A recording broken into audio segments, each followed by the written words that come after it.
როგორც ცნობილია, რუსაფეტა დიქტატორ ოლიგარქმა გადაწყვიტა აასრულოს ჩვენი ერის მოძულეთა უძველესი ოცნება საქართველოს უკართველებოდ. ამისათვის თავის მთავრობას ამ დღეებში მიაღებია გადაწყვეტილება, რომ ყველა განკვეთილი ქვეყნის მოქალაქეები დაწყებული ავღანეთიდან გაგრძელებული სირიით, იემენი, ნიგერია, პაკისტანი შემოვიდნენ უვიზოდ საქართველოში. რის შემდეგაც აქ ჩვენი ადგილი აღარ დარჩება. და მოგვიწევს სადმე გაქცევა თუ გავასწარი. აი ამას გვიმზადებს.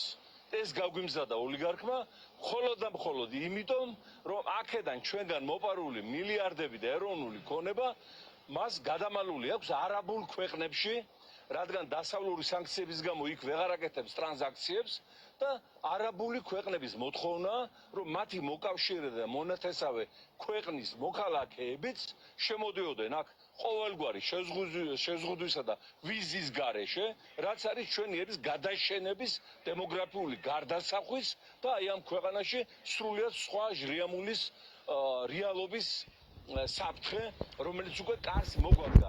ჩვენ გავასაჩივრეთ ეს გადაწყვეტილება მთავრობის საქალაქო სასამართლოში, ვითხოვთ მის დაუყოვნებლივ გაუქმებას, სანამ ხალხი გაუქმებს თვითონ, ხალხი გაუქმებს თავის ხელით აი ამ ანტისახალხო გადაწყვეტილებებს და მოუწოდებ სასამართლოს, რომ ერთხელ მაინც ეროვნულ ჰანგებზე ამღერდეს და ერთხელ მაინც იფიქრონ, რომ თუ არ იქნება ეს ხალხი აქ, ვინც ხელფასი გადაუხადა, აქ დანიშნა, გააღზარდა, ხო?